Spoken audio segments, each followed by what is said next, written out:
A graça e a paz do nosso Senhor e Salvador Jesus Cristo. Antes de mais nada, eu gostaria de dizer a você que, como nós estamos num modo remoto aí dos cultos, eu vou dar sempre aquela recomendação inicial, que toda semana eu faço. Entre no modo culto, né? Então desligue outros aparelhos, evite conversas paralelas. Talvez você esteja em casa ou num ambiente muito confortável, que não é necessariamente igreja, templo, não é? Como eu estou aqui, estamos aqui. E isso talvez possa atrapalhar um pouco a sua concentração em relação a cultuar a Deus. E o momento agora é de louvar e adorar o Senhor Jesus. Para isso, eu gostaria de convidar você, se você puder, fechar os seus olhos, feche seus olhos. Vamos ter um tempo de oração, fale com Deus, coloque a sua vida diante do Senhor. Em seguida eu irei orar. Vamos ter um tempo de oração silenciosa então.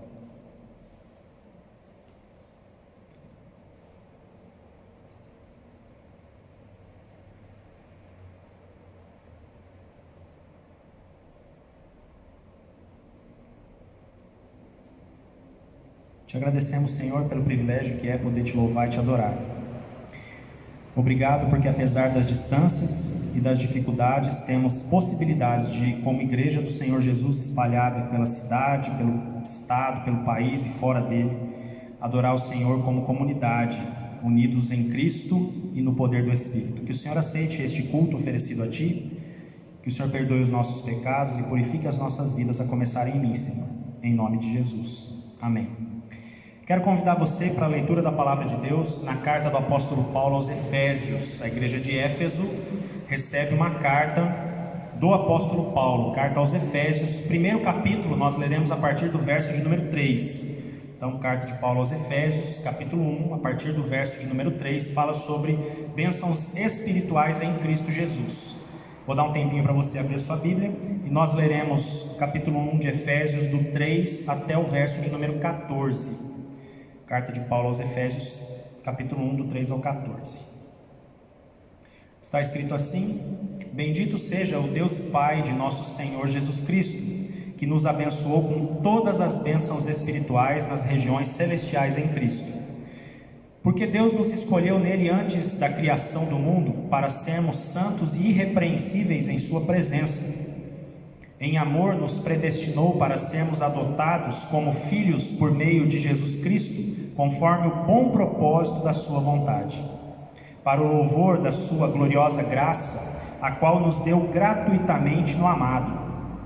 Nele temos a redenção por meio de seu sangue, o perdão dos pecados, de acordo com as riquezas da graça de Deus, a qual ele derramou sobre nós com toda a sabedoria e entendimento, e nos revelou o mistério da sua vontade, de acordo com o seu bom propósito, que ele estabeleceu em Cristo, isto é, de fazer convergir em Cristo todas as coisas celestiais ou terrenas, na dispensação da plenitude dos tempos. Nele fomos também escolhidos, tendo sido predestinados conforme o plano daquele que faz todas as coisas segundo o propósito da sua vontade, a fim de que nós, os que primeiro esperamos em Cristo, sejamos para o louvor da sua glória. Nele, quando vocês ouviram e creram na palavra da verdade, o evangelho que os salvou, vocês foram selados com o Espírito Santo da promessa, que é a garantia da nossa herança, até a redenção daqueles que pertencem a Deus, para o louvor da sua glória. Palavra do Senhor. Que essa palavra frutifique no meu e no seu coração, palavra de bênçãos espirituais em Cristo Jesus. Eu gostaria de enfatizar o verso de número 4, até porque hoje seguimos com o terceiro e último culto, que segue uma temática, a temática da integridade. Verso 4 diz assim: Porque Deus nos escolheu nele antes da criação do mundo, para sermos santos e irrepreensíveis em sua presença. Santos e irrepreensíveis na sua presença. Nós falaremos um pouco mais sobre isso na nossa meditação, com base em Provérbios 11, em relação à integridade. Feche seus olhos mais uma vez, se você puder. Após a oração que faremos aqui, nós louvaremos a Deus com música, porque Ele é digno de louvor e de adoração. Senhor, muito obrigado pela Tua palavra, viva e eficaz, que sempre encontra lugar no nosso coração. Fala conosco, ó Deus, que sejamos de fato santos e irrepreensíveis na Tua presença e para agradar o Teu coração. Aceita agora os louvores, ó Pai. Vão sair de corações que professam Jesus Cristo como único e suficiente Senhor e Salvador. Que o Senhor se agrade dessas canções, em nome de Jesus. Amém. Vamos louvar a Deus com o ministério de louvor e que o Senhor nos abençoe em nome de Jesus.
Continuando o nosso momento de louvor e adoração, quero louvar-te sempre mais e mais, quero amar-te sempre mais e mais, quero servir-te sempre mais e mais. Uma música muito conhecida, louve conosco nesse momento.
todos aqueles que estão assistindo, Senhor, esse culto agora, nesse momento, Pai. Que o Senhor esteja, através dos louvores, Senhor, edificando, através da palavra, abençoando, Senhor, e nos moldando conforme a tua vontade, ó Pai. Em nome de Jesus, ó Pai, nós nos entregamos e confiando, ó Pai, que o Senhor está no controle de tudo, de toda essa situação, Senhor, de todo esse momento em que o mundo se encontra, Senhor, vivendo essa pandemia. Mas nós sabemos que o Senhor está no controle de todas as coisas, Senhor.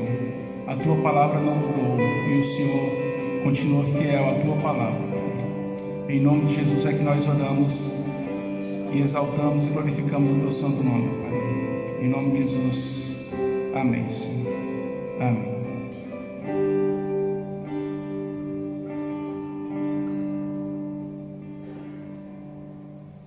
Amém. Louvado seja o nome do Senhor. Como eu disse no início do culto, nós estamos no terceiro encontro de uma série de mensagens sobre a temática da integridade. E o texto base para as nossas meditações tem sido sempre Provérbios 11. Fizemos isso 2 domingos já, 2 cultos, e agora estamos nesse terceiro.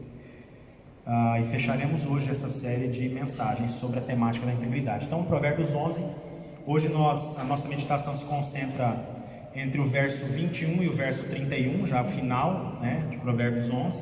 Já as outras 2 partes foram meditadas anteriormente. E eu farei então a leitura de Provérbios 11, do 21 ao 31 agora. Você pode acompanhar comigo aí de onde você estiver, na sua casa ou no ambiente onde você estiver reunido, para louvar a Deus, cultuar a Deus. Está escrito assim, Provérbios 11, 21 em diante. Esteja certo de que os ímpios não ficarão sem castigo, mas os justos serão poupados. Como o anel de ouro em focinho de porco, assim é a mulher bonita, mas indiscreta. O desejo dos justos resulta em bem, a esperança dos ímpios em ira. Há quem dê generosamente e vê aumentar suas riquezas, outros retêm o que deveriam dar e caem na pobreza. O generoso prosperará, quem dá alívio aos outros, alívio receberá. O povo amaldiçoa aquele que esconde o trigo, mas a bênção coroa aquele que logo se dispõe a vender. Quem procura o bem será respeitado, já o mal vai de encontro a quem o busca. Quem confia em suas riquezas certamente cairá, mas os justos florescerão como a folhagem verdejante. Quem causa problemas à sua família herdará somente vento, o insensato será servo do sábio. O fruto da retidão é árvore de vida, e aquele que conquista almas é sábio. Se os justos recebem a punição que merecem na terra, quanto mais o ímpio e o pecador. Se puder, feche seus olhos. Vamos ter mais um tempo de oração antes de meditarmos neste texto. Obrigado, Senhor, pela Tua palavra. Que nesse momento as nossas preocupações e a nossa inquietação interior não sejam obstáculos para que a Tua voz seja ouvida por cada um de nós. A começar em mim, fala conosco e transforma as nossas vidas. Em nome de Jesus. Amém. Na semana anterior, se você não teve oportunidade de participar dos 2 cultos anteriores, estão lá no meu canal do YouTube, Francis Restel Deloy, você vai achar os cultos gravados. No anterior nós falamos sobre 2 blocos que se encontravam no texto que nós estudamos. Um bloco que falava sobre um contraponto entre o justo e o ímpio, e um outro bloco que falava sobre relacionamentos saudáveis em contraponto a relacionamentos tóxicos, tá certo? Hoje, da mesma forma, eu gostaria de dividir em 2 grandes blocos o texto que nós lemos, até porque foi do verso 21 ao 31, são muitos versículos, e eu pretendo dividir então em 2 blocos, para ficar mais fácil o nosso entendimento na nossa reflexão. Eu vou falar novamente, porque talvez você não tenha visto as outras introduções, mas integridade tem a ver com estar inteiro. Até uma palavra que eu gosto de inventar às vezes, que é inteireza, né? A pessoa está inteira em alguma coisa, ela está inteira no relacionamento. Se a pessoa não está inteira no relacionamento, ela não está inteira, ela está só parte que interessa. Se ela não está íntegra, inteira no trabalho, profissionalmente, ela não vai fazer com excelência, ela não está inteira. Se ela não está íntegra, inteira, com integridade no relacionamento com Deus, apenas as partes que lhe convém, também não há aí nesse local honestidade, integridade, transparência. Então a ideia da integridade é essa, e Provérbios 11 vai trazer um conjunto de temáticas muito interessantes. O primeiro bloco, que eu não vou ficar muito detido nele, porque já meditamos sobre este contraponto na semana anterior, é o do justo e o ímpio. Se a gente olhar, por exemplo, olha aí na sua Bíblia, os versos 21, 23, 27, 30 e 31, 5 versos que nós lemos, trazem essa temática entre o justo e o ímpio. Aí você vê lá: e seja certo, no verso 21, de que os ímpios não ficarão sem castigo, mas os justos serão poupados. E assim vai, sempre uma temática de contraponto entre o justo e o ímpio, o justo e o ímpio. E aí as temáticas vão variando um pouquinho, mas dentro desse contraponto, sempre nesse bloco que eu coloquei, verso 21, verso 23, 27, 30 e 31. Eu não quero ficar detido neste bloco, porque, como eu já disse na semana anterior, falamos muito sobre esse contraponto entre o justo e o ímpio. Eu gostaria que hoje a nossa breve reflexão ficasse concentrada no outro bloco, que traz um conjunto de temáticas que tem tudo a ver com a integridade também, e que tem tudo a ver com a nossa realidade da modernidade. Alguns chamam de pós-modernidade, outros de hipermodernidade, mas na verdade os conceitos são todos da modernidade, com algumas variações. Esses valores invertidos que nós temos hoje. Então é um bloco de versos que vai trazer temáticas nesse sentido. Que versos? 22, 24, 25, 26, 28 e 29. E eu gostaria que nós focássemos hoje a nossa reflexão, a nossa atenção neste bloco. Esse bloco vai trazer, por exemplo, a temática da beleza. Olha aí o verso 22 comigo. Como anel de ouro em focinho de porco, assim é a mulher bonita, mas indiscreta. A temática da beleza. Nós temos hoje uma realidade que é a ditadura da beleza. Pessoas que praticamente se matam para ficar bonitas, né? Fazem de um tudo. Gastam dinheiro para isso, se produzem demais e ficam focadas nessa coisa. Mal sabemos nós que o tempo vai passando, a gente vai envelhecendo, os cabelos brancos e as barbas brancas vão surgindo, não tem jeito, isso acontece mesmo, a lei da gravidade está aí para todos, né? E as pessoas ficam nessa escravidão em relação à beleza. Então, por exemplo, quem sofre muito com isso? Mulher sofre muito com isso, e alguns homens vaidosos também, né? Mas as mulheres sofrem muito com isso. Por quê? Porque tem aquele ditado que a mulher vai ficando velha, mais velha, o homem vai ficando velho junto com ela. Só que aí o medo dela é que ele olhe para aquelas que são mais jovens, que, né, estão fisicamente mais bonitas, enfim. Eu vou citar aqui o saudoso Rubem Alves, filósofo, pastor presbiteriano, que lutou e foi exilado, inclusive na época da ditadura militar. Um homem que escreveu mais de 100 livros, precisa ser respeitado. E o reverendo Rubem Alves, filósofo, escritor, dizia que para você saber se a pessoa com quem você está iniciando um relacionamento, fica a dica, é a pessoa com quem você vai passar o resto da sua vida, é só você imaginar vocês dois com 70, 80 anos, e se você conseguir imaginar, e ele falava isso porque ele estava com essa idade mais ou menos, que você vai chegar nessa idade com essa pessoa e conseguir dialogar com ela e conseguir ser feliz ao lado dela, você pode ter certeza que ela é a pessoa da sua vida.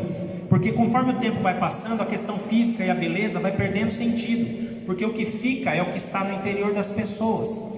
Eu escrevi uma frase aqui sobre esse verso: beleza física não é tudo, é melhor a gente ser bonito por dentro do que por fora. Tá cheio de gente linda por fora, esteticamente quase perfeita, só que por dentro tem corações escuros, obscuros, cheios de maldade, pessoas que não estão nem aí para o próximo, que estão preocupadas apenas em se destacar, em se destaque em relação à beleza. O verso diz que como anel de ouro nobre, em focinho de porco sujo. O que o focinho do porco faz? Vive no lixo, vive na sujeira.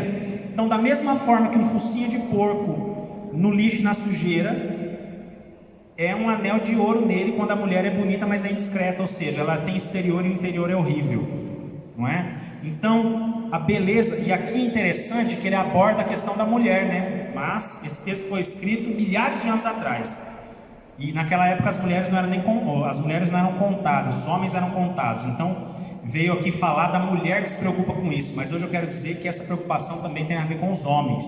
Tem homens aí que estão mais preocupados com a beleza e com a estética do que com a essência. Deus está olhando a minha e a sua essência. O que importa é o que está dentro, não o que está fora. Não estou dizendo aqui que não precisamos nos cuidar, muito pelo contrário, somos santuários, templo do Espírito Santo, diz a Bíblia. Se somos templo do Espírito Santo, precisamos cuidar desse templo. Não é disso que eu estou falando. Estou falando da escravidão, a ditadura da beleza. Passando para o verso 24, por exemplo, tem uma outra temática que também vai englobar muito da realidade de hoje e que tem tudo a ver com integridade. O que tem a ver a beleza com integridade? Aquele que está preocupado com a beleza externa, esquece do interno, esquece da integridade. E Deus está olhando a essência, seja íntegro, seja íntegra. Verso 24 diz: a quem dá generosamente e vê aumentar suas riquezas, outros retêm o que deveriam dar e caem na pobreza. É aquela lógica. Tem gente que está tão preocupada em reter as coisas que acaba empobrecendo. Pessoas que são escravas do dinheiro, pessoas que não se preocupam em olhar para o próximo e ajudar o outro, pessoas que na sua essência estão mais preocupadas em enriquecer. Eu, algum tempo atrás, fiz uma pergunta para um jovem aluno da faculdade: qual é o seu objetivo de vida? E ele me respondeu: olha, professor, meu objetivo é ser rico. Eu pensei, bom, filosofando, de que riqueza você fala, jovem? E aí, o que acontece? Ele não sabia me dizer, mas na verdade o que ele queria era dinheiro. Eu quero dizer a você que dinheiro é uma bênção, desde que ele não seja o seu senhor. Dinheiro é uma bênção desde que você seja o senhor dele, desde que você utilize esse dinheiro. Eu vou dar sempre o exemplo do carro. Lá no interior de São Paulo, porque essas coisas acho que não acontecem em Goiás, só lá no interior de São Paulo talvez, mas lá no interior de São Paulo tinha um casal da igreja e o marido gostava muito de trocar de carro, só que eles tinham 2 filhos. Se um dos meninos derrubasse um papel de bala no carro dele, era motivo para uma quase 3ª Guerra Mundial. Porque ele idolatrava aquele bem. Aquilo para ele estava acima do relacionamento com o filho. Eu não estou dizendo para você deixar seu filho ser bagunceiro, desorganizado e sujar tudo, não é isso. O que eu estou dizendo é que as pessoas precisam estar acima das coisas. Nós vivemos uma época, essa modernidade pós-moderna, traz um conceito de trocar as pessoas pelas coisas. Está tudo errado. Pessoas que têm integridade de vida, na sua essência são íntegras, são pessoas que são belas interiormente, pessoas generosas, pessoas que estendem a mão, pessoas que entenderam que é preciso amar a Deus sobre todas as coisas e ao próximo como a você mesmo, não é? Agora, essas pessoas estão tão apegadas às coisas que não conseguem agir com generosidade. Quem quer ter vida de integridade precisa agir com generosidade. Outra temática: beleza, idolatria às coisas, falta de generosidade. Aí nós vamos para o verso 25, que continua trazendo a mesma temática: o generoso prosperará. Quem dá alívio aos outros, alívio receberá. Olha só a dinâmica. Jesus já disse que mais bem-aventurado ou mais feliz vai ser aquele que dá do que aquele que recebe. A Bíblia vem falar que nós precisamos acudir ao necessitado. Eu vou ler lá, olha, o Salmo 41, do verso 1 ao verso 3. Bem-aventurado o que acode o necessitado. O Senhor o livra no dia do mal. O Senhor o protege, preserva-lhe a vida e o faz feliz na terra. Não o entrega à discrição dos seus inimigos. O Senhor o assiste no leito da enfermidade, na doença, tu lhe afofas a cama. Salmo 41, do 1 ao 3. Porque no reino de Deus nós temos o que damos, e no reino de Deus nós perdemos o que retemos. Anota essa frase, essa é quase boa para a rede social, né? No reino de Deus nós temos o que damos e nós perdemos o que retemos. Entendeu? Essa é a lógica do verso 25. Tem a ver também com essa generosidade, com esse desprendimento. Como é bonito ver e conhecer pessoas que se alegram, têm prazer em ajudar o outro. E como é triste, como é lastimável ver pessoas que quando precisam ajudar e se sentem obrigadas a fazer, fazem tão mau gosto que é melhor não ajudar. É melhor não ajudar. Não é? Que Deus trabalhe isso no coração dessa pessoa. Vamos ao verso 26. Muitos conceitos. O povo amaldiçoa aquele que esconde o trigo, mas a bênção coroa aquele que logo se dispõe a vendê-lo. Como assim? Esconde o trigo? Se dispõe a vendê-lo? Como que funciona? Vou dar um exemplo aqui para contextualizar. Nos dias lá do profeta Salomão, dos outros profetas, tinham muitos comerciantes que tinham muito dinheiro. E aí o que acontecia? Quando começava a ter problema da lavoura, estava tendo uma estiagem, não chovia, estava tendo iminência de guerra, alguma coisa assim, o que eles faziam? Eles tinham dinheiro e tinham produto, eles escondiam o produto. A hora que o povo estava desesperado, eles põem o produto para vender a um preço desse tamanho. E aí eu até escrevi aqui, isso não lembra alguma coisa, como por exemplo máscaras e luvas? Conversei com um dono de farmácia no início da pandemia, e ele me disse assim, aqui na cidade de Anápolis: nossa, antes desse negócio, desse coronavírus, a caixa de luvas custava R$9. Ontem o representante da mesma caixa de luvas, com a mesma quantidade de luvas, da mesma marca de luvas, tudo igual de luvas, me ofereceu a caixa a R$75. Era R$9. Aí veio a pandemia, foi para R$75. Deus vai pesar a mão sobre essas pessoas. E o tanto que eu estou satisfeito de ler posto de gasolina e escrever promoção de combustível, morro de rir, não é? Os carros começaram a circular menos, começou a vender menos combustível, conseguiram dar desconto. Nossa, então antes eles não davam por quê? Por que não davam? Porque não precisavam. E aí eles tiravam do nosso bolso. Então eu dou risada quando eu vejo certas coisas, porque são pessoas que têm condição e que vão extorquir o que tem menos. Estes vão sofrer o peso da mão de Deus. Todos eles vão. Desde políticos a empresários, desde idosos a adolescentes e crianças. Porque tem criança que sabe extorquir também, né?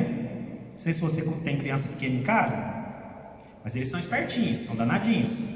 Eles também sabem fazer essas coisas. Eu me lembro que não faz muito tempo, mas na minha época de criança, que tinha um amiguinho, a gente chama de amiguinho, né? Eu detesto diminutivos, mas tinha um amiguinho, um coleguinha, que ele sempre comprava bons salgados no intervalo. Daí ele chegava e ele ficava passando salgado assim na frente da gente, que estava com vontade de comer. E aí me dá um pedaço, não sei o que, não, até dou, mas aí você, né, faz a minha tarefa. Já rolava ali uma corrupção entre as crianças, né? Por um pedaço de salgado você já ia fazer a tarefa do menino. Isso acontecia muito no interior de São Paulo, talvez seja uma prática de lá também. Mas enfim, a generosidade então é uma temática, a falta de amor ao próximo também é uma temática que está presente aqui em Provérbios 11. E o verso 28: quem confia em suas riquezas certamente cairá, mas os justos florescerão como a folhagem verdejante. É melhor ser um justo pobre do que um rico insensato. Resumindo, é melhor ser um justo pobre do que um rico insensato. Quando é época de guerra, às vezes as pessoas falam assim: nossa, é melhor ser um covarde vivo do que um herói morto, né? Pois então, a lógica da palavra de Deus diz que é melhor você ser pobre só que justo, do que rico insensato, injusto, não é? Se você olhar aí, pessoas que confiam nas riquezas, como que a gente cai nessa besteira, né? De confiar em riqueza, confiar em dinheiro. Sempre conto também a história de um homem lá da igreja de Marília, IP de Marília, muito tempo atrás. Ele com muito dinheiro, passou pela igreja, não ficou na igreja, foi embora, não quis saber, porque ele queria ir na igreja por causa da cura, não por causa de Deus. E aí ele tinha muito dinheiro, não adiantou nada, a doença o levou, ele faleceu, né? Quando chega a nossa hora, meu irmão e minha irmã, é a nossa hora. É claro que quando temos condições, podemos ter tratamentos melhores, podemos ter medicações melhores, médicos melhores, tratamento mais rápido, porque é particular, isso é claro, a gente sabe disso. Agora, quando a gente confia só nas riquezas, achando que o poder do dinheiro e da propriedade, ou dos bens que tem, vão fazer você resolver os seus problemas, aí a gente entra em colapso. Porque eu conversando com colegas da psicologia, eles dizem que os consultórios de psicologia e colegas psiquiatras também, tem pelo menos 2 que são médicos psiquiatras, eles dizem que os seus consultórios estão cheios de pessoas com muito dinheiro. Ou seja, o dinheiro não resolve necessariamente a depressão, nem a síndrome do pânico, transtorno de ansiedade generalizado, TAG, não é? Ele precisa fazer tratamento. As pessoas às vezes acham que as riquezas vão resolver os seus problemas. Quando nós não entendermos que os nossos problemas precisam ser depositados nas mãos de Deus, confiando que Ele cuida de cada um de nós, de que Ele está olhando atento para cada um de nós, de que Ele nos tem como menina dos seus olhos, como diz a palavra de Deus. Por mais dinheiro, posses e propriedades que tenhamos, nós não entenderemos nada. Tem uma outra frase que eu gosto de dizer, é que se você tiver tudo e não tiver Cristo, você não tem nada. Mas se você tiver Cristo e não tiver mais nada, você tem tudo. Sabe por quê? Porque as riquezas e as propriedades, a prosperidade, essa temática da prosperidade que veio deturpando tanto a igreja evangélica brasileira e latino-americana, com esse evangelho barato, fútil, de prosperidade, de ter, vem aqui, se você é Deus e não fizer isso, desce aí, deixa de ser Deus, coisas desse tipo que eu já vi pseudo-pastores falando. Uma lástima, né? O sangue das pessoas que passam pela vida desses homens e mulheres, líderes religiosos, vai cair sobre a cabeça deles. Deus vai pedir conta. Pode anotar aí no caderninho. Deus vai pedir conta. E aí a gente vê essa teologia da prosperidade tão tola e tão fútil, e a gente não entendeu nada. A gente não entendeu nada. As pessoas não entenderam que o que salva é Jesus Cristo. Não entenderam que por mais dinheiro que eu consiga juntar aqui na terra, eu vou morrer e a traça e a ferrugem vai corroer. Ou os meus filhos e netos vão brigar por causa da herança e vai desfazer a família por causa de dinheiro e de bens. Agora, quando eu tenho a Cristo, a vida eterna está garantida. Não é um adeus e um até logo para aqueles que servem Jesus, nós já sabemos disso. E é interessante que vai fechar no verso 29 um jogo de temáticas. Olha só, beleza, generosidade, prosperidade, corrupção, né? Ou ser honesto. Verso 29, quem causa problemas à sua família herdará somente vento, o insensato será servo do sábio. A nossa casa precisa ser o primeiro território da nossa generosidade. Você ouviu isso? A nossa casa precisa ser o primeiro território da nossa generosidade. Tem muita gente que é generoso com todo mundo, menos com a família. Nossa, todo mundo gosta da pessoa, é bacana, não sei o que. Chegou entre quatro paredes, vira o Satanás. Ninguém suporta em casa, a esposa não suporta, ou o marido não suporta a esposa, os filhos não suportam, vira aquele pandemônio na família. O nosso primeiro território da generosidade é o nosso lar. Se nós causarmos problemas na nossa família, a herança vai ser vento. E aqui herança não tem a ver necessariamente com dinheiro, com propriedades, tem a ver com conceitos, com propósitos, com legado. Sabe qual é a maior herança que eu e você podemos deixar para a nossa família? Legado. Qual é o legado que você está deixando para a sua família?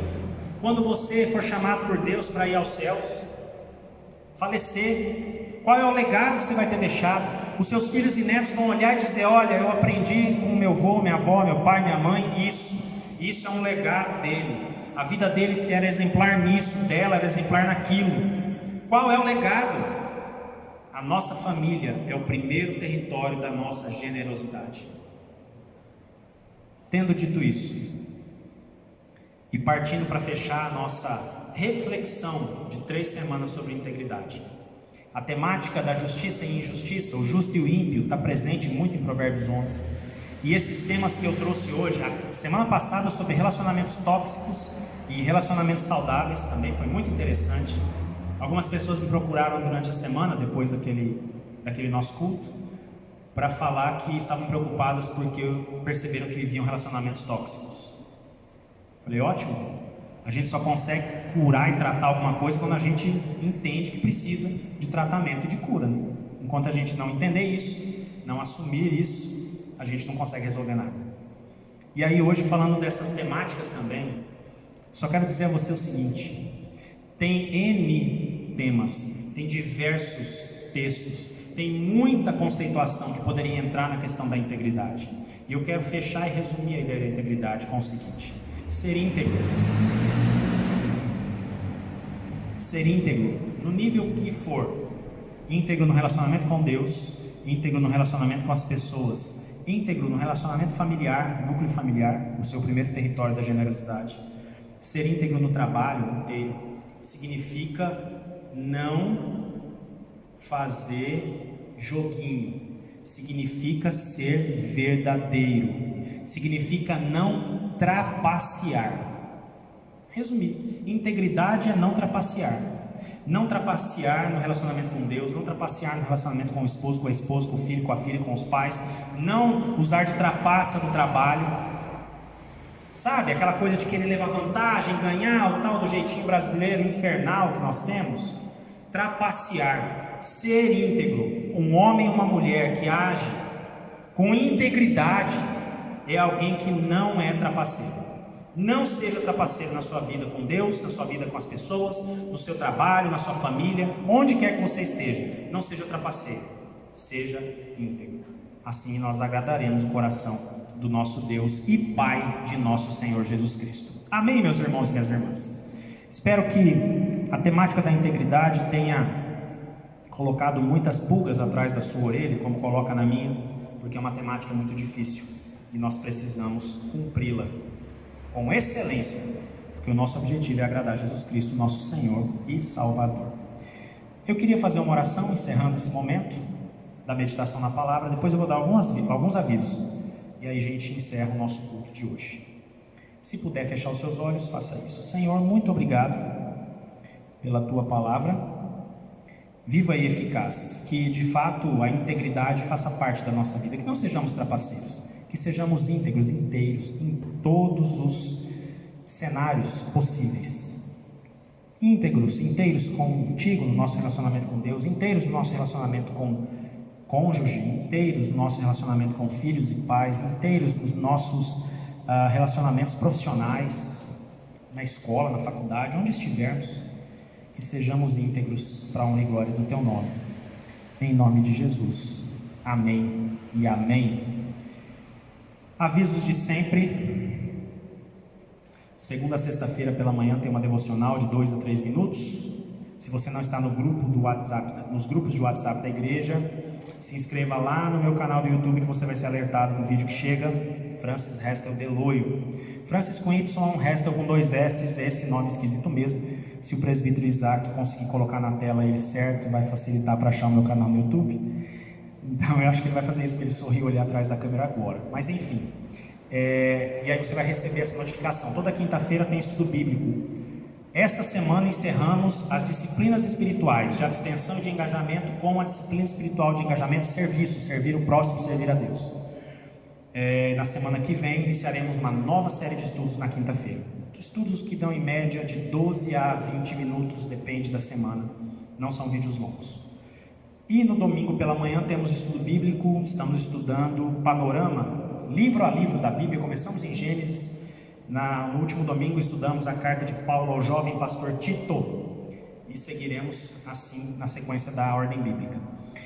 E no domingo à noite temos o culto, como você está participando aí. Se você é membro da igreja e gostaria de entregar o seu dízimo, a sua oferta, procure o presbítero Célio Júnior, nosso tesoureiro, ou esteja na igreja no domingo pela manhã, de 9h30 às 10h30, estamos por aqui, tá bom? Pode entrar em contato conosco, a gente dá um jeito de te ajudar nisso.